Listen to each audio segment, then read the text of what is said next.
موسى وطهرهم تطهيرا.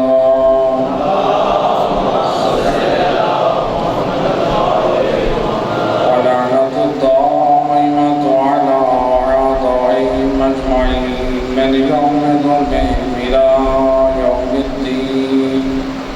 أما بعد، فقد قال الله تبارك وتعالى في كتابه المجيد وفرقانه الحميد وقوله الحق. بسم الله الرحمن الرحيم. يا أيها الذين آمنوا اتقوا الله وابتغوا إليه الوسيلة. صلوات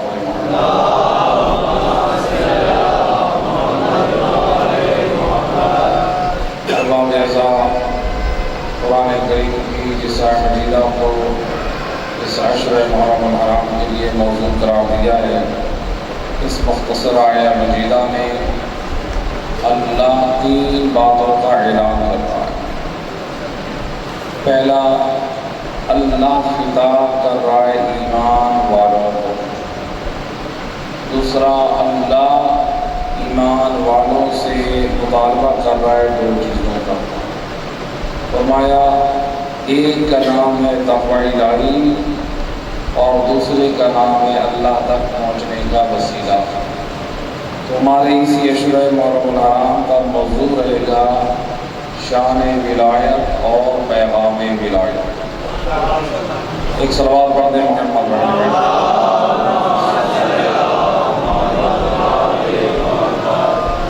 اللہ آواز دے رہا ہے ایمان والوں کو. یا ایھا الذین آمنوا، اے ایمان والوں. علماء مفسرین کی جب کتابیں اٹھا کر دیکھتے ہیں، علماء شیعہ اور علماء اہل سنت میں سے جلیل القدر مفسر قرآن علامہ زمخشری اپنی تفسیر الکشاف میں بڑی امانت اور دیانت سے روایت نقل کرتے ہیں کہ سید الرسول فرماتے ہیں جب بھی قرآن میں آئے اے ایمان والو، اس سے مراد ہے اے علی والو. ایمان والوں سے مراد کون ہے؟ علی والو. میں کہا کرتا ہوں خوش نصیب ہے اے علی والا، اللہ نے تجھے لائے کی گفتگو سمجھا ہے. اگر میں اپنے الفاظ بدلوں تو پروردگار یہ کہنا چاہتا ہے جس کے دل میں ولایت علی نہیں ہے وہ اس لائق نہیں ہے میں اللہ سے ہم کلام ہوں. تو جو دل میں نور ولایت علی رکھتا ہے، ایمان والوں سے مراد کون ہے؟ علی والے مراد ہیں. اور اللہ کہہ رہا ہے کہ اے علی والو، تمہاری نجات ہے دو چیزوں. ایک کا نام ہے تقوی الہی اور دوسرے کا نام ہے اللہ تک پہنچنے کا وسیلہ. دو چیزوں کو قرآن نے کیوں مومن کی کامیابی کے لیے بیان کیا؟ اس لیے کہ یہ دو چیزیں گویا قرآن نے یہ اس لیے بیان کی ہیں، ایک چیز کو واضح کرنے کے لیے کہ دیکھیں جیسے پرندہ ہے وہ اپنی منزل کی طرف جانے کے لیے، وہ بلندیوں کو چھونے کے لیے، وہ اپنی پرواز کے لیے جیسے دو پروں کو وسیلہ بناتا ہے، اے علی والا تو بھی تب کامیاب ہو سکتا ہے جب تیرے دامن میں بھی دو چیزیں ہوں، اور ایک کا نام ہے تقوی الہی اور دوسرے کا نام ہے اللہ تک پہنچنے کا وسیلہ. اور یہ آج فرش عزا سید الشہداء جو بچھایا گیا ہے یہ بھی توفیق الہی سے بچھا ہے. اور یہ سعادت مندی ہے. یہ فرش عزا بچھانے والے جو فرش عزا بچھاتے ہیں یہ کوئی معمولی عبادت نہیں ہے. امام معصوم فرماتے ہیں جب اس فرش عزا کے بچھنے کے بعد آل محمد کے چاہنے والے جب اس فرش عزا پہ آ کر بیٹھتے ہیں آسمان سے ملائکہ اس فرش پہ آ جاتا ہے. آسمانوں سے ملائکہ فرش پہ آ جاتے ہیں، کیا کرتے ہیں؟ امام فرماتے ہیں وہ ملائکہ اس فرش عذاب پہ بیٹھنے والے تمام عزاداروں کا طواف کرتے ہیں، تمام عزاداروں کا طواف کرتے ہیں۔ آپ بھی اللہ کے گھر جاتے ہیں، آپ بھی طواف کرتے ہیں، لیکن آپ اپنی زبان پر کہتے ہیں لبیک اللہم لبیک۔ یہ ملائکہ آ کر آپ کا طواف کرتے ہیں، اور یہ آ کر کیا کہتے ہیں؟ حدیث قصہ میں بھی آپ پڑھتے ہیں کہ یہ ملائکہ آ کر مغفرت کی دعا کرتے ہیں۔ گویا وہ ملائکہ جب طواف کرتے ہیں یہ دعا کرتے ہیں اللہم اغفر شیعۃ علی بن ابی طالب، اے اللہ تجھے علی کی عزت کا واسطہ علی کے شیعوں کے گناہ بخش دے۔ یہ ملائکہ جب آپ کا طواف کرتے ہیں تو مغفرت کی دعا کرتے ہیں۔ آپ جب کعبے کا طواف کرتے ہیں تمنا یہ ہوتی ہے حاجی کی یا عمرہ کرنے والے کی، میں کعبے کے غلاف سے لپٹ جاؤں، اپنے بدن کو کعبے کی دیوار سے مس کر لوں۔ آپ یہ تمنا رکھتے ہیں۔ امام فرماتے ہیں وہ معصوم ملائکہ جو آسمانوں سے نیچے آئے تھے وہ کیا کرتے ہیں؟ ان عزاداران حسین ابن علی کے بدن سے اپنے پاک پروں کو مس کرتے ہیں۔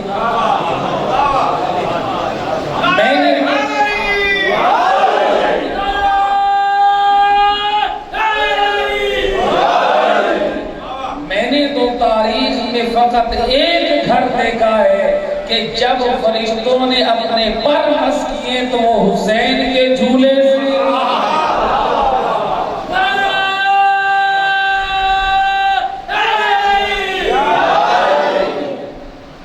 گویا فرشتوں نے بتا دیا جہاں حسین کے جھولے کو پر مس کرنے سے شفا ملتی ہے وہاں حسین کے عزاداروں کے بدنوں کو مس کرنے سے برکت ملتی ہے۔ یہ عزاداران حسین ابن علی کے یہ پاک وجود کی یہ برکت ہے، یہ نور ولایت کا یہ اثر ہے۔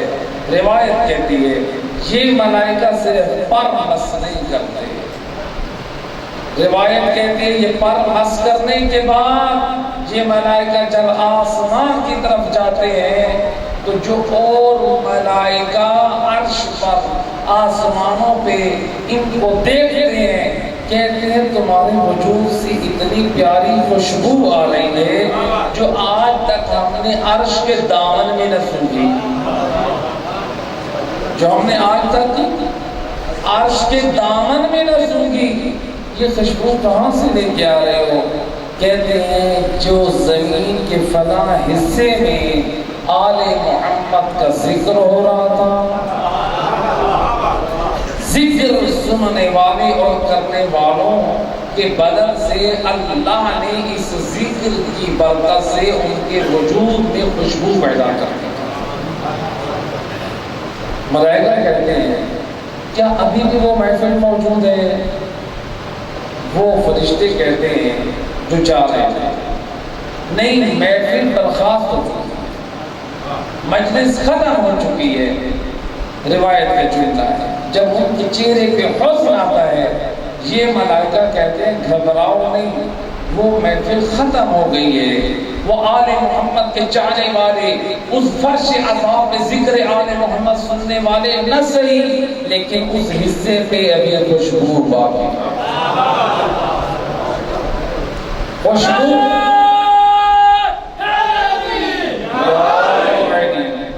ایک سلوات پڑھے محمد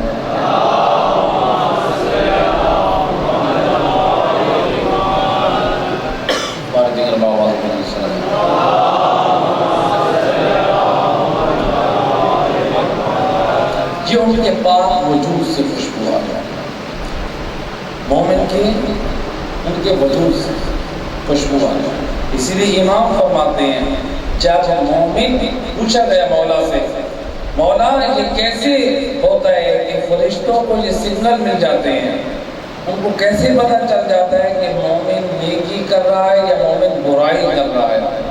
وہ لکھتے ہیں، امام فرماتے ہیں جب وہ نیکی کرتے ہیں ان کے وجود سے خوشبو پیدا ہو جاتی ہے، ملائکہ کی خوشبو کی وجہ سے نیکی کو تحریک کرتے ہیں کہ اس لیے کون سی نیکی، وہ نیکی بھی اپنا اثر رکھتی ہے، وہ اپنی خوشبو رکھتی ہے۔ امام فرماتے ہیں اگر وہ گناہ کرتے ہیں تو بدن سے وہ خاص بدبو نکلتی ہے جس سے ملائکہ کو اذیت ہوتی ہے، پھر وہ گناہ کرتے ہیں۔ خدا کرے ہمارے وجود سے آل محمد کے پاک کردار کی خوشبو نکلتی رہے۔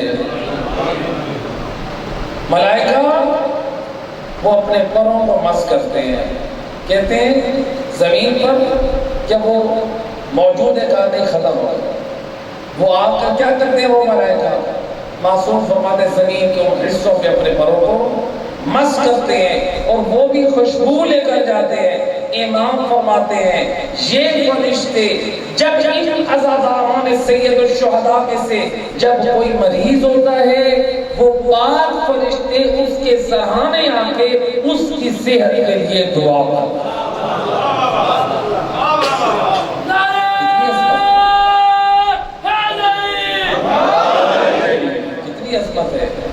اور امام فرماتے ہیں اور اگر ان میں سے کوئی حقدار آل محمد، نور ولایت آل محمد رکھنے والا اگر اس دنیا سے رخصت ہو جائے، اگر کوئی اس کے جنازے میں شریک ہو یا نہ ہو، وہ پاک فرشتے آپ کے صف باندھ کے اس مومن کا جنازہ پڑھتے ہیں۔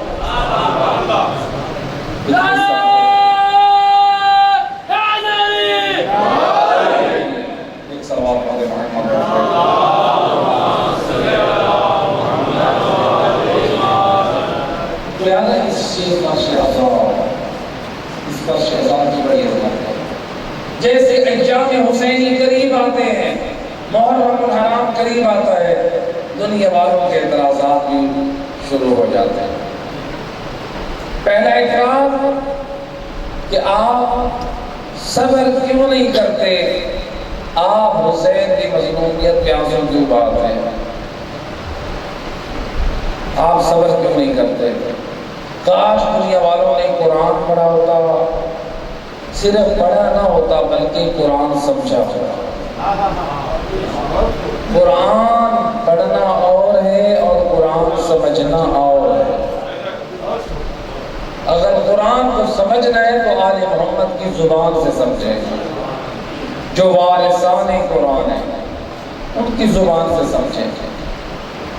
قرآن نے آواز دی حضرت یعقوب کے بارے میں، اللہ قرآن میں فرماتا ہے کہ حضرت یعقوب یوسف نبی کی جدائی میں اتنا گریہ کرتے تھے، آپ فرماتے تھے یا اسفا علی یوسف، ہائی افسوس یوسف کی جدائی پر،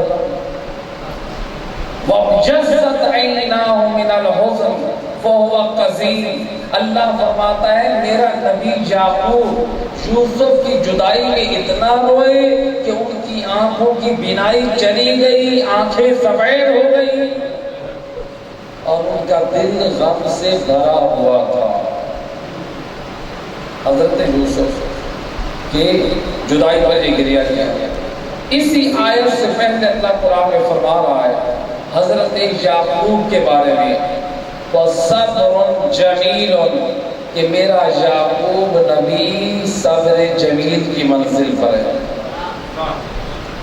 بھئی اگر یعقوب نبی زندہ نبی کی جدائی پر گریہ کرے تو اللہ اسے صبر جمیل سے کہے، یعقوب نبی کا اپنے زندہ بیٹے کی جدائی پر گریہ کرے تو یہ سنت نبی قرار پائے، وہاں پر کوئی اعتراض نہیں ہے۔ اگر ہم نواز رسول حسین ابن علی کی مظلومیت میں گریہ کریں تو دنیا والے کیوں اعتراض کرتے ہیں؟ اور کبھی کہتے ہیں جناب زندہ پہ تو گریہ نہیں ہوتا، زندہ پہ گریہ نہیں ہوتا۔ مجھے اس بات کی سمجھ نہیں آتی ہے جب گریہ کی بات آئے تو کہتے ہیں وہ تو زندہ ہے، اور جب ان ہستوں کی قبور کی زیارت کو جائیں تو کہتے ہیں یہ تو مردہ ہے۔ پہلے ایک بات پہ تو آ جائیں، زیارت کی بات آئے تو ان کو مردہ بنا دیتے ہیں، اور جب گریہ کی بات آئے تو آپ ان کو زندہ بنا دیتے ہیں۔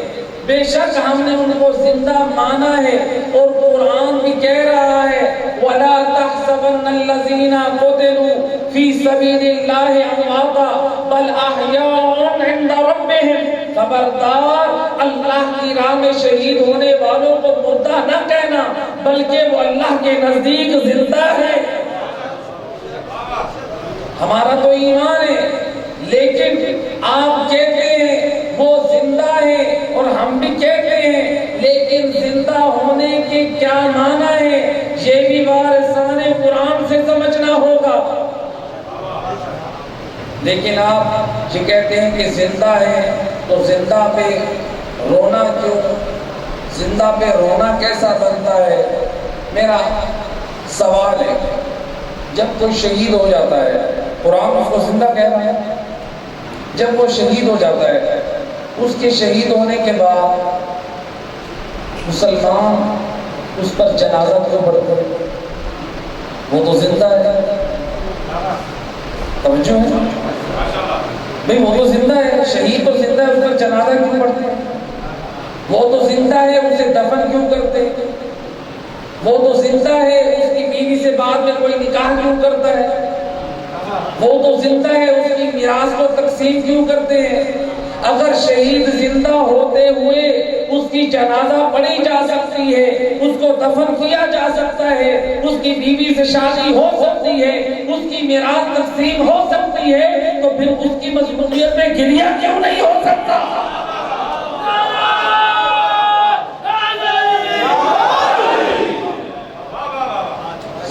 ہمارے اعتراض کرنا چاہتے ہیں، کبھی کہہ دیا گریہ کیوں کرتے ہیں؟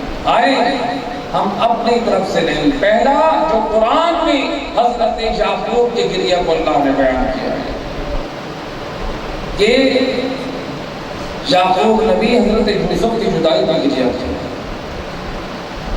یقیناً جب اللہ کے حکم اور فیصلے کے مقابلے میں جزا فضا کریں گے وہ درست نہیں ہے، ورنہ اگر کوئی مصیبت کی گھڑی میں گریہ نہ کرے خود یہ کساوت قلبی میں سے ہے، خود یہ کساوت قلبی میں سے ہے۔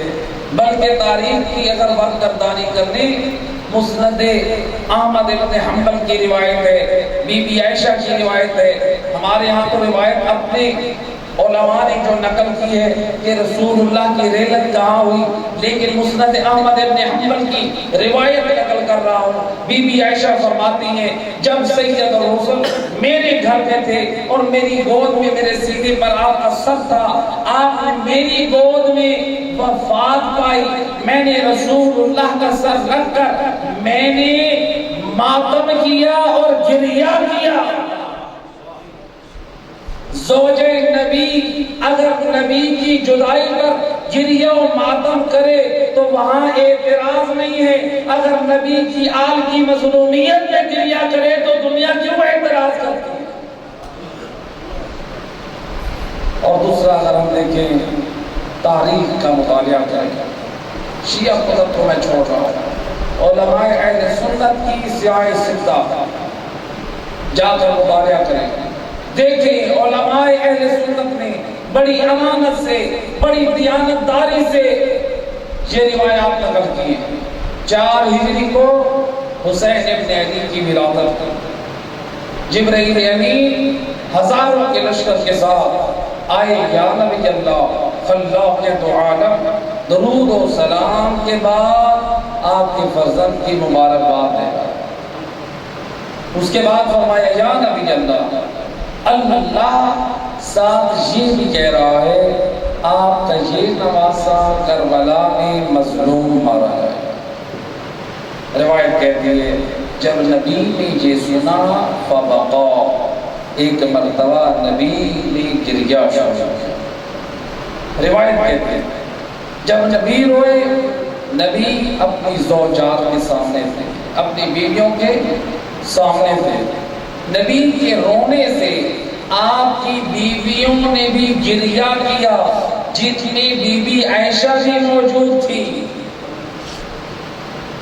اور رسول اللہ روتی ہوئی آنکھوں کے ساتھ، سرخ آنکھوں کے ساتھ آپ جب گھر سے باہر نکلے، رسول کے صحابہ آئے ہوئے تھے مبارکباد دینے کے لیے، جن میں بڑے بڑے اصحاب موجود تھے۔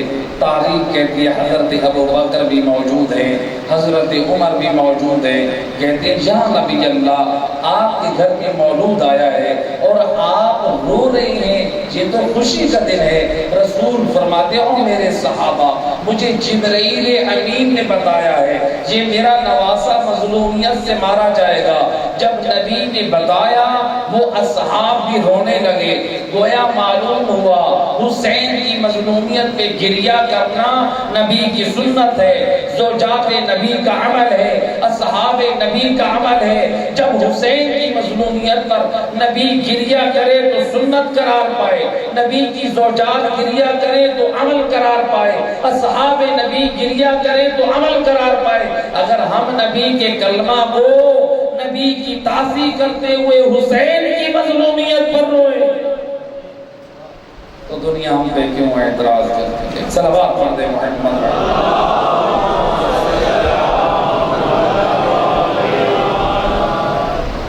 لہذا علماء اہل سنت نے بڑی امانت سے ہمیں ان کی کتابوں سے بھی یہ ملتا ہے کہ رسول اللہ نے گریہ کیا، اور آج دنیا کہتی ہے کہ وہ زندہ ہیں۔ اگر آج کہتی ہے کہ آپ شہید زندہ ہوتے ہیں، زندہ پہ گریہ کیوں کرتے ہیں؟ رسول نے بھی اپنے عمل سے بتا دیا کہ جب آپ گریہ کر رہے تھے اس وقت حسین زندہ تھے۔ رسول نے بتایا میں حسین کے زندہ ہونے یا شہید ہونے کو نہیں دیکھ رہا، بلکہ حسین کی مظلومیت میں گریہ کر رہا ہوں۔ لہذا حسین کی مظلومیت میں گریہ کرنا یہ خود سنت سے ثابت ہے۔ صلوات پڑھے محمد۔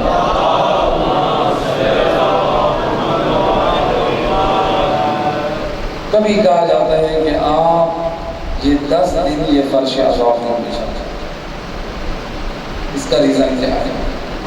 اس کی وجہ کیا ہے کہ آپ یہ 10 دن یہ فرش عذاب نہیں چاہتے؟ تاریخ میں بڑا پیارا اس کا بھی جواب موجود ہے۔ اگر تاریخ کی برگردانی کریں،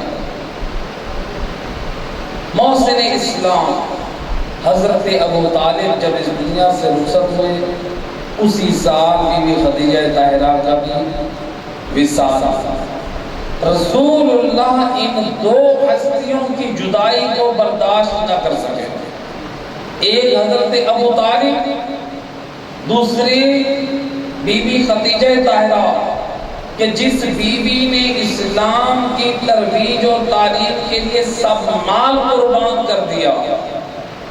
ملتا ہے کہ بی بی کی اتنے خزانے تھے جو ہزاروں کی تعداد میں جو اونٹ شام، مصر اور یمن میں تجارت کے لیے جاتے تھے، جب وہ گودام میں آ کر آرام کرتے تھے اس مال تجارت کے سائے میں بیٹھ کر وہ اونٹ آرام کرتے تھے۔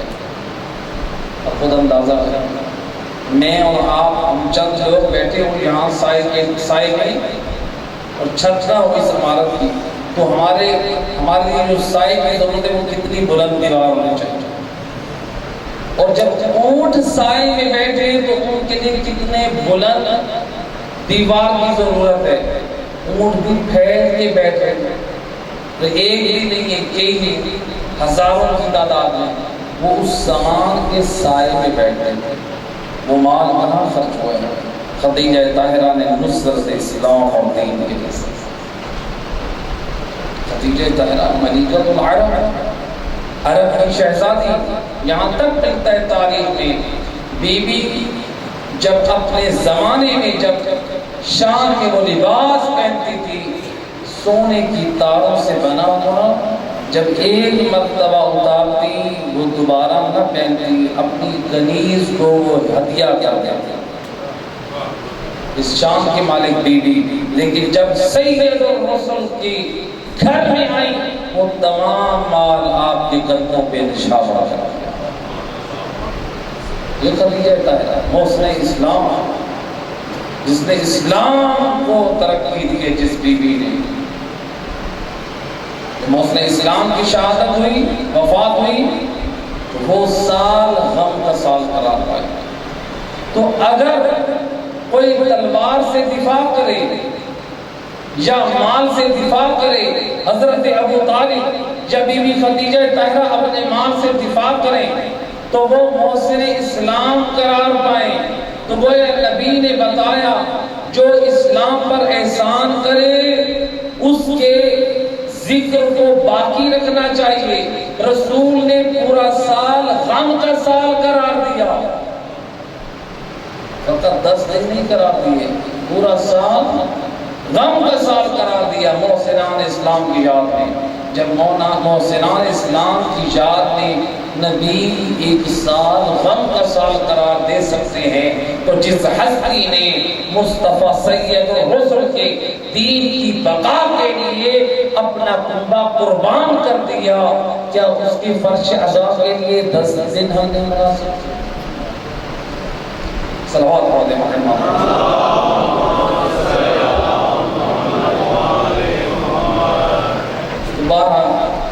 یہ وہ اعتراضات جو اٹھتے رہتے ہیں اور یہ اپنے بچوں جوانوں کی، تاکہ جو اعتراضات کیے جا رہے ہیں ان کا ہمارے جوان، ہمارے بچے جواب دے سکیں۔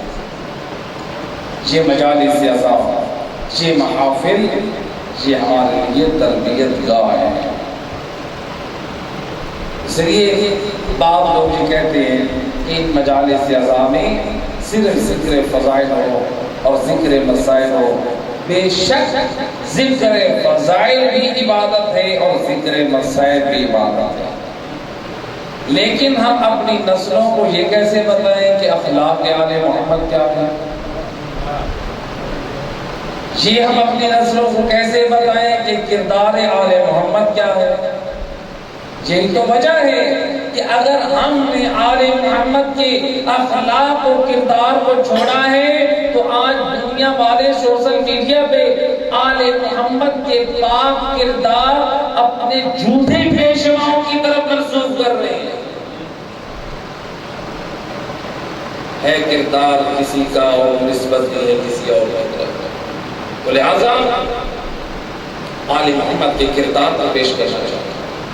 اگر ان مجالس اعزاز، ان محافل میں اگر ہم آل محمد کے کردار کو پیش نہ کریں، ہم آل محمد کی سیرت کو پیش نہ کریں، ان کے اخلاق کو پیش نہ کریں، اگر قرآن کی تعلیمات کو پیش نہ کریں تو پھر یاد رکھیں کائنات میں کوئی ایسی درسگاہ نہیں ہے جہاں پر ہمیں حسینیت کے کردار کو دکھایا جائے، جہاں پر ہمارے نسلوں کی ہدایت کی جائے، جہاں پر ہمارے جوانوں کی اصلاح کی جائے، جہاں پر ہمارے بچوں کی تربیت کی جائے۔ یہ صدقہ اور عنایت ہے کربلا والوں، اس فرش عزا یہ ہمارے لیے باعث برکت ہے، یہ ہمارے لیے باعث رحمت ہے۔ اس کی برکتوں کو سمیٹیں، اس فرش عزا پہ آ کر دیکھیں علوم آل محمد کی روشنی میں جو ہمارے اندر خامیاں ہیں، جو ہمارے اندر کوتاہیاں ہیں، ان کی اصلاح کریں، یا قرآن کی نظر میں یا آل محمد کے فرمان کی نظر میں۔ ہمیں یہ دیکھیں شان ولایت، ہم جو ذکر آل محمد کو وسیلہ تو بنا چکے ہیں، یہی ذکر آل محمد ہمارے لیے پیغام ہے، امر بالمعروف اور نہی عن المنکر، پیغام ہدایت۔ آیت اللہ سیستانی نائب امام جو اس وقت نجف اشرف میں موجود ہے، قدر کریں اپنے فقہاء کی کہ جو آج اور عیسائی دنیا کا بڑا سردار اگر کسی دروازے پہ چل کے آیا ہے تو وہ علی حیدر کرار کا بیٹا آیت اللہ سستانی کا دروازہ ہے. یہ قدر کریں اپنے فقہاء اور اپنے علماء کی. یہ شرف اور اللہ نے یہ شرف آپ کو عطا کیا ہے. میں کہا کرتا ہوں یہ دنیا والے یہ پہلی مرتبہ نہیں آئے ہیں. جب بھی دنیا والوں کو کوئی مشکل پیش آئی ہے آئے ہیں علی اور اولاد علی کے دروازے. یہ فقہاء کی عظمت ہے. آیت اللہ سستانی کیا فرماتے ہیں؟ یہ امر بالمعروف نہی عن المنکر یہ صرف علماء پر واجب نہیں، یعنی نیکی کی ہدایت کرنا اور برائی سے روکنا. فرماتے ہیں معاشرے میں ہر فرد، چاہے وہ ڈاکٹر ہو، چاہے وہ انجینئر ہو، چاہے وہ دکان والا ہو، چاہے وہ ریڑھی لگانے والا ہو، چاہے وہ کسی بھی شعبے سے تعلق رکھتا ہے، اگر وہ دیکھے وہاں پر وہ پیغام حق پہنچا کر اصلاح کر کے کسی مومن کی ہدایت کر سکتا ہے، اس پر واجب ہے. ایک مثال دیا کرتا ہوں. آپ کے خاندان میں ایک جوان نے کاروبار شروع کیا، اس کو گھاٹا آیا، اس نے دوسری مرتبہ کاروبار شروع کیا، پھر گھاٹا آیا، تیسری مرتبہ کاروبار شروع کیا، پھر گھاٹا آیا. جو خاندان کے بڑے ہوتے ہیں وہ جا کے سمجھاتے ہیں، دیکھو سمجھ جاؤ، اس طرح نہ کرو، اس طرح کرو، تمہیں مالی طور پہ نقصان ہو رہا ہے. ایسے نہیں. جب ہم اپنے خاندانوں میں جا کر مالی اور مادی طور پہ نقصان سے آگاہ کر کے اپنے جوانوں اور اپنے بچوں کو اس نقصان سے بچانا چاہتے ہیں تو ہم یہ فکر کیوں نہیں دیتے کہ اے بچوں آپ ایمان کے طور پہ خسارے اور گھاٹے میں جا رہے ہیں اگر آپ نے دین آل محمد کا راستہ چھوڑا. وہاں پہ بھی ہدایت کریں، ان جوانوں کی، ان بچوں کی اصلاح کریں. آخر ان کی اصلاح کون کرے گا؟ آخر ان کی ہدایت کون کرے گا؟ یاد رکھیں اگر ہم اب اپنے بچوں اور اپنے جوانوں کی ہدایت اور اصلاح نہ کریں تو پھر ہم اللہ کے بھی مجرم رہیں گے اور آل محمد کے بھی مجرم رہیں گے. روایت ہے حضرت محمد مصطفیٰ صلی اللہ علیہ وآلہ وسلم فرماتے ہیں بنی اسرائیل کا زمانہ ہے اور اللہ کی طرف سے حکم ہوا اے جبرائیل فلاں بستی میں ان تمام لوگوں کی بستی کو الٹا دو اور ان سب کو ہلاک کر دو. حضرت جبرائیل کہتے ہیں باری اللہ اس بستی میں تو ایک بہت بڑا ظاہر ہے، اے اللہ اس بستی میں تو بہت بڑا عبادت گزار ہے، اس کو چھوڑ دو. آواز قدرت آئی اے جبرائیل پہلے اس عابد کو عذاب میں مبتلا کر پھر بعد میں بستی والوں کو. حضرت جبرائیل کہتے ہیں بارے نہ دو کہا اس لیے کہ میرا سب سے بڑا دشمن وہ عابد ہے. حضرت جبرائیل کہتے ہیں بارے نہ کچھ مجھے سمجھا. کہا اس لیے ہے جبرائیل وہ عابد فقط اپنی ذات کی حد تک محدود ہے، وہ لوگوں کو نیکی کی ہدایت اور گناہوں سے روکنے کی بات نہیں کرتا. وہ کہتے ہیں اگر میں نے لوگوں کو سمجھایا لوگ ان سے دور ہو جائیں گے اور میری عزت و احترام کم ہو جائے گا. وہ اپنی عزت کو دیکھ رہا ہے، میرے دین کو نہیں دیکھ رہا. اور جو فقط اپنی عزت کی خاطر میرے دین کو پامال کر دے اے جبرائیل وہ میرا سب سے بڑا دشمن. لہذا ایسا نہ ہو ہم بھی کہیں کہ میری عزت ختم ہو جائے گا، میرا احترام ختم ہو جائے گا. اب اپنے رشتہ داروں کے گھر میں جائیں، اپنے عزیزوں کے گھروں میں جائیں، جو پیغام ہے، جو نصیحت کی بات ہے، جو اچھی بات ہے وہ آپ بیان کریں. یہ امر بالمعروف اس قدر اہم فریضہ ہے جو امام حسین ابن علی مدینے سے جب نکل رہے ہیں تو آپ نے اپنے نکلنے کا مقصد یہی کرا. کیا فرمائے امام نے اے حسین ابن علی کے چاہنے والوں، اور حسین آپ کو حسینی پیغام دے رہے ہیں، فرماتے ہیں انی لم اخرج عشرا ولا بطرا ولا مفسدا ولا ظالما۔ اے دنیا والو، اے حسین ابن علی کی ولایت کا اقرار کرنے والوں، سن لو، میں حسین تخت و تاج کے لیے نہیں نکل رہا، میں حسین سحر و تفریح کے لیے نہیں نکل رہا، میں جنگ و جدال کے لیے نہیں نکل رہا، بلکہ میرے نکلنے کا کیا مقصد ہے؟ انما خرجت لطلب الاصلاح فی امت جدی رسول اللہ۔ مجھ حسین کے خروج کا قیام کا مقصد اپنے نانے کی امت کی اصلاح ہے۔ نانے کی امت کی اصلاح ہے، امت کہاں ہے؟ نانے کی امت۔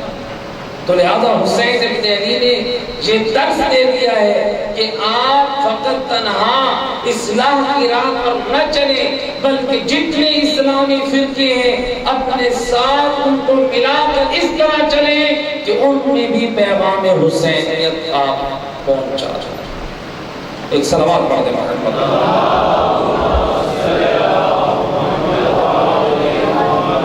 اس کے بعد فرمایا وَأُرِيدُ أَنْ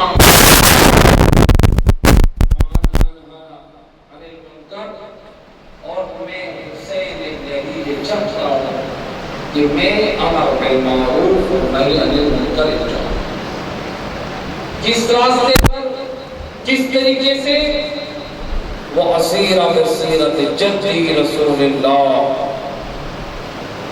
وَأَبِي عَلِيِّ بْنِ أَبِي طالب۔ میں امر بالمعروف اور نہی عن المنکر کا فریضہ ادا کرنا چاہتا ہوں، لیکن اپنے نانا مصطفیٰ اور اپنے بابا علی مرتضیٰ کے راستے، ان کے راستے میں چل امر بالمعروف اور نہی عن المنکر۔ اور امام علی ابن ابی طالب علیہ السلام امام فرماتے ہیں ہر چیز کی غرض ہوتی ہے، ہر چیز کی غایت ہوتی ہے۔ امام فرماتے ہیں دین کی غرض و غایت کا نام ہے امر بالمعروف اور نہی عن المنکر۔ اگر آپ کی دین میں امر بالمعروف نہیں ہے، نیکی کی ہدایت نہیں ہے، برائی سے روکنا نہیں ہے، امام فرماتے ہیں اس کا مطلب ہے آپ کا دین ناقص ہے، بغیر مقصد کے، بغیر غرض و غایت کے۔ دین ہمیں عزت دیتا ہے، دین ہمیں وقار دیتا ہے، یہ دین کو معمولی نہ سمجھے دوستو۔ اسی دین کو بچانے کے لیے حسین ابن علی نے کربلا میں سب کچھ قربان کیا ہے۔ اگر کوئی یہ سمجھے کہ یہ دین کی تعلیمات کیا ہے، یہ دین کی بات کو کیوں اتنا بیان کیا جاتا ہے، میرا دوست اگر یہ دین اتنا اہم نہ ہوتا اس دین کی بقا کے لیے حسین علی اکبر کو قربان نہ کرتے۔ اگر یہ دین اتنا اہم نہ ہوتا اس دین کی بقا کے لیے حسین علی اصغر کو قربان نہ کرتے۔ اگر یہ دین اتنا قیمتی نہ ہوتا حسین اس دین کی بقا کے لیے علی کی بیٹی کی چادروں کو قربان نہ کرتے۔ اس دین کو بچانے کے لیے آل محمد کا بڑا خرچ ہوا ہے، بس اسی دین کے بقا کے لیے حسین نانے کے شیر کو الوداع کہتے ہیں۔ 28 رجب کی رات ہے، حسین آئے ہیں نانا کے مزار میں۔ السلام علیک یا رسول اللہ، اے نانا رسول خدا میرا سلام۔ گویا حسین کہہ رہے نانا حسین کا آخری سلام، اجرکم علی اللہ تعالی۔ روایت کہتی ہے یا حسین کی روتے روتے قبر رسول پہ آنکھ لگ گئی، عالم خواب میں دیکھا سید الرسل کی دائیں طرف بھی ملائکہ ہیں، بائیں طرف بھی فرشتے ہیں۔ رسول نے آگے بڑھ کر حسین کو سینے سے لگایا اور حسین ابن علی کی پیشانی کا بوسہ دیا۔ حسین مولا فرماتے ہیں نانا مجھے اپنی قبر میں رکھ لیجئے، آپ کی امت کی شرحتوں سے تنگ آ گیا ہوں، لیکن سید رسول کیا فرماتے ہیں؟ اے حسین ابھی تجھے واپس جانا ہے، تجھے تو کربلا میں ذبح کیا جائے گا، اے حسین تجھے کربلا میں پیاسا مارا جائے گا، اے حسین۔ روایت کہتی ہے سید رسول نے فرمایا حبیبی یا حسین، اے میرے حبیب حسین، ان اباک و امک و اخاک قد قدموا علی، حسین تیری ماں زہرا، تیرا بابا علی مرتضیٰ، تیرا بھائی حسن مجتبیٰ سب میرے پاس آ چکے، وَإِنَّهُمْ مُشْتَاقُونَ إِلَيْكَ، اب وہ سارے میں بھی ان کے ساتھ تیری زیارت کا مشتاق ہو۔ اجرکم علی اللہ زادارو، اے حسین نے جانے کی زبان سن لیا کہ مجھے کربلا جانا ہے، روتی آنکھوں سے نانے کی قبر کو ودا کیا، آئے ماں زہرا کی قبر پر اے گریہ کر رہے ہیں، اللہ جانے ماں سے کیا راز و نیاز۔ آئے اس کے بعد بھائی حسن کی قبر پر آئے، بھائیہ کی قبر سے ودا کیا۔ ازادار و روایت کہتی ہے آقا حسین جب گھر آئے، آل محمد کی مذکورات کو خبر ملی کہ آج حسین نے جانے کا اعلان کر دیا۔ بیویوں میں کوہرام، اب جوانان بنی ہاشم کو حکم ملا کہ جانے کی سواریوں کو تیار کرو۔ روایت کہتی ہے ادھر سے علی کی بیٹیاں پردوں میں تیار ہیں، دروازے پہ سواریاں موجود ہیں، ہر سواری پہ محمل موجود ہے۔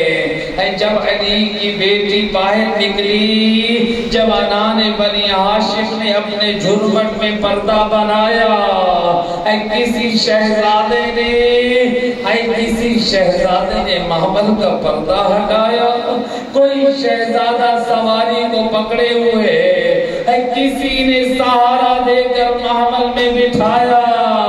میں کہوں گا اے علی کی بیٹی، آج اپنا گھر ہے، آج بھائیوں کے درمیان، جوانان بنی ہاشم کے درمیان اے علی کی بیٹی سوار ہوئی، آج پردہ بھی سلامت ہے، آج پردے دار بھی ہے، آج محمل میں سوار ہو رہی ہے۔ لیکن روایت کہتی ہے جب 11 محرم کا دن آیا، اے علی کی بیٹی اتنی غریب ہو چکی ہے، آئے بھائی مارے گئے، آئے پردہ لٹ گیا، بال کھلے ہیں، علی کی بیٹی نظرت یمینا و شمالا، وہ کبھی دائیں دیکھتی ہے تو کبھی بائیں دیکھتی ہے، اللہ جانے گریہ کرتے کیا سوچ رہی تھی۔ اور جب میں مدینے سے نکلی تھی اور مجھے حسین سہارا دینے والا تھا اور میرے پردے کا محافظ علمدار موجود تھا اور جوان علی اکبر موجود تھا، ہے آج جوان کہاں سو گئے، اے حسین کا پامال لاشا پڑا ہے، تو کہیں عباس کے کٹے بازو، لیکن زینب بے رضا ہے اور سر کے بال کھلے ہیں، اے علی کی بیٹی، اور جب بے پلان اونٹ پہ سوار ہونا چاہ رہی ہے، اور بھائی کے قاتل یہ منظر دیکھ رہے ہیں۔ الا لعنت اللہ علی القوم الظالمین وسيعلم الذين ظلموا أي منقلب ينقلبون۔ وإلى بحق محمد عليه الصلاة والسلام بانيان الفرش والعظيم والشجاع والحياة والعبادة والقبول المحضور فرقان وإلى بانيان مجلس الأزهار توفيقات خير الله فرما، اے کریم مہربان اللہ ان کے جتنے مرحومین ہیں ان کی مغفرت فرما، ان کو شفاعت محمد وحی بیت نصیب فرما۔ جناب سید تنویر صاحب سے توفیقات خیر میں اضافہ فرما، ان کے ساتھ جتنے معاونین ہیں ان کی توفیقات خیر میں اضافہ فرما۔ اے کریم مہربان اللہ، جتنے معاونین ہیں جو اس عبادت خانے میں آئے ہیں، ہم سب کی یہ کریم عبادت اپنی بارگاہ میں قبول و منظور فرما، ہمارے وقت کے امام کے ظہور میں تعجیل فرما۔ اے مہربان اللہ، دنیا جہاں سے کرونا وائرس کا خاتمہ فرما۔ اے کریم مہربان اللہ، ہم سب کو دین مبین کے ساتھ قدمی نصیب فرما، ہم سب کے دعاؤں کو مستجاب فرما۔ ماتم یا حسین